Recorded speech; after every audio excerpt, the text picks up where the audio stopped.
Mega engineering and infrastructures limited చాలా పెద్ద సంస్థ, చాలా ప్రెస్టీజియస్ ప్రాజెక్ట్స్ హ్యాండిల్ చేసింది, చేస్తోంది. తెలుగు రాష్ట్రాల్లోనే కాదు దేశవ్యాప్తంగా కూడా మంచి ప్రాజెక్టులు నిర్వహిస్తున్న సంస్థ. చాలా గొప్పగా ఉంది కదా చెప్పడానికి. కానీ నాణానికి మరోవైపు కూడా ఉంది ఈ సంస్థకి.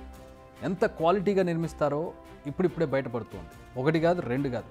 ఇప్పుడు ఈ సంస్థ కారణంగా జరుగుతున్న నష్టాలు, వృధా అవుతున్న ప్రజాధనం చూస్తుంటే పేరు గొప్ప ఊరు దిబ్బ అవునా అనిపిస్తోంది. కాళేశ్వరం ప్రాజెక్టులో భాగంగా ఉండి మునిగిపోయిన కన్నెపల్లి, అన్నారం పంప్ హౌస్ నిర్మించింది ఎవరు? Mega engineering. కుంగిపోయిన మేడిగడ్డ ప్రాజెక్టులో భాగంగా ఉన్నదెవరు? Mega engineering. కేరళలో కుంగిపోయిన హైవేను నిర్మించింది ఎవరు? Mega engineering. ఎన్ఐఎస్పి ప్రాజెక్టులో 315 కోట్ల అవినీతి జరిగిందన్న ఆరోపణలో ఏ సంస్థపై సిబిఐ కేసు నమోదు చేసింది? Mega engineering. లేటెస్ట్గా కూలిన సుంకిశాల ప్రాజెక్టు గోడ నిర్మించింది ఎవరు? Mega engineering. ఇలా ఏ ప్రశ్న వేసినా సమాధానం మెగా ఇంజనీరింగ్ అనే వస్తోంది. అలా ఉంటుంది మెగా ఇంజనీరింగ్ నిర్మిస్తే అనే వరకు వచ్చింది ప్రస్తుతం పరిస్థితి. నిజానికి ఇప్పుడే కాదు, మేడిగడ్డ బరాజ్ కుంగిన నాటి నుంచి నిర్మాణంలో ఉన్న ఇతర ప్రాజెక్టులపై చర్చ మొదలైంది. మెగా ఇంజనీరింగ్ కంపెనీ వైఫల్యాలు ఒక్కొక్కటిగా బయటకు వస్తూ ఉన్నాయి. నిర్మాణ కాలంలోనే కాళేశ్వరం ప్రాజెక్టులోని కన్నెపల్లి, అన్నారం ఈ పంప్ హౌస్లు మునిగిపోవడం, గత ఏడాది అక్టోబర్ 21న మేడిగడ్డ బరాజ్ కుంగడం, లేటెస్ట్గా సుంకిశాల గోడ కూలిపోవడం, వీటన్నిటికీ కారణం మెగా సంస్థ దాన్ని లోపభూయిష్టంగా నిర్మించడం, నిర్లక్ష్యంగా నిర్మించడం, నాణ్యత పాటించకపోవడం, ఇలా కారణాలు కనపడుతున్నాయి. అంతేకాదు, మెగా కంపెనీ కోసం మెగా అంచనాలను వేసి మరీ లబ్ధి చేకూర్చారన్న ఆరోపణలు కూడా ఉన్నాయి.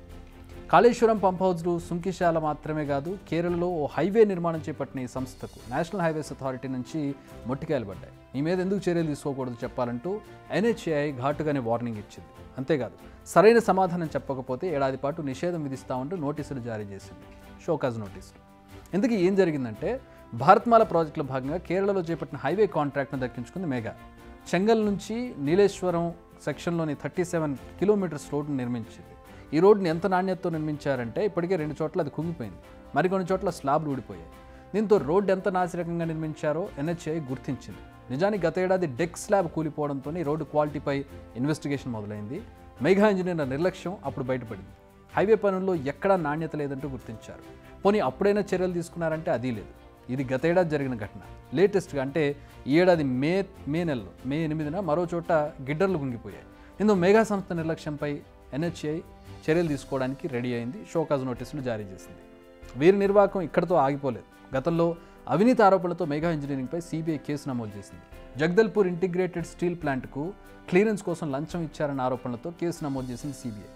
174 కోట్ల బిల్లులను క్లియర్ చేయడం కోసం MEIL 78 లక్షలు లంచం చెల్లించినట్టుగా సిబిఐ గుర్తించింది. మెగా కంపెనీ ఒక క్రిమినల్ చర్యలు చేసినటువంటి, ప్రభుత్వాన్ని మోసం చేసినటువంటి ఒక ఫేక్ కంపెనీకి అధిపతి. కేవలం కమిషన్లతోటి నాయకుల్ని మభ్యపెట్టేటువంటి ఒక ఫేక్ కాంట్రాక్టర్ మెగా కృష్ణారెడ్డి. ఎక్కడ కూడా పని పూర్తి చేయకుండా కేవలం మభ్యపెట్టి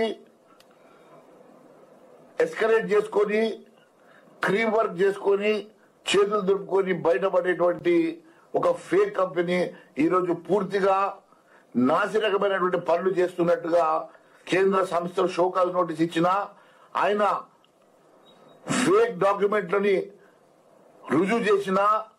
ఇప్పుడు మళ్ళీ సుంకిశాల విషయానికి వద్దాం.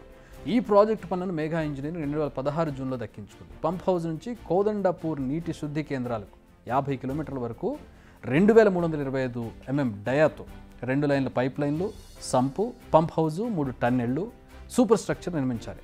దీనికి మెగాకి ఇచ్చిన టైం 2 ఏళ్లు. కానీ ఇప్పటికీ 8 ఏళ్లు దాటింది. కానీ పూర్తయింది 70% పనులు మాత్రమే. పోనీ వరదలు వచ్చాయి అందుకు ఆలస్యమైంది అనుకుందామంటే, పనులు ప్రారంభించిన తర్వాత ఈ స్థాయిలో ఎప్పుడు సాగర్కు ప్రవాహమే రాలేదు. ఈ మధ్య ఏళ్లలో దాదాపు 7 సీజన్లలో భారీ వరదలు రాకపోయినా పనులు పూర్తి చేయలేదు మెగా ఇంజనీరింగ్. ఇది ఈ సంస్థ పనితీరంటూ ప్రస్తుతం నిపుణులు చెప్తూ ఉన్నారు. నిజానికి ఎలక్టోరల్ బాండ్ల గుట్టు బయటపడినప్పటి నుంచి ఈ సంస్థపై అనేక అనుమానాలు మొదలయ్యాయి. ఇండియాలో అత్యంత ఎక్కువగా డొనేషన్స్ ఇచ్చిన లిస్టులో 2nd ప్లేస్లో ఉంది మెగా ఇంజనీరింగ్. ఓవరాల్గా 966 కోట్ల ఎలక్టోరల్ బాండ్లు కొనుగోలు చేసింది. ఇంతలా పార్టీలకు విరాళాలు ఇవ్వాల్సిన అవసరం ఈ సంస్థకి ఏంటి అనే ప్రశ్నలు ఇప్పుడు వచ్చాయి. ఎందుకు అనే దానికి ఆన్సర్ ఇప్పుడు బయటపడుతోంది. కాంట్రాక్టులు దక్కించుకోవడం కోసం, దక్కించుకున్న వాటి నుంచి మళ్ళీ మిగిల్చుకోవడం కోసం ఇలాంటి వ్యవహారాలు చేసినట్టుగా ప్రస్తుతం అనుమానాలు తెర మీదకు వస్తున్నాయి. అక్కడ సెంట్రల్లో బీజేపీకి, ఇక్కడ రాష్ట్రంలో అధికారంలో ఉన్న బీఆర్ఎస్కి ఎక్కువ మొత్తంలో ఈ డొనేషన్స్ దక్కాయి. మరి ఇంతలా డబ్బులు గుమ్మరించింది దీనికోసమేనా అంటూ ప్రస్తుతం కాంగ్రెస్ నేతలు ప్రశ్నిస్తున్నారు. మేఘా అవినీతిని బయటకు కక్కించాలని అధికార పార్టీ డిమాండ్ చేస్తున్నారు. బిగ్ టీవీ అవుట్లుక్ కథనాలు నచ్చితే వెంటనే బిగ్ టీవీ ఛానల్ ను సబ్స్క్రైబ్ చేయండి.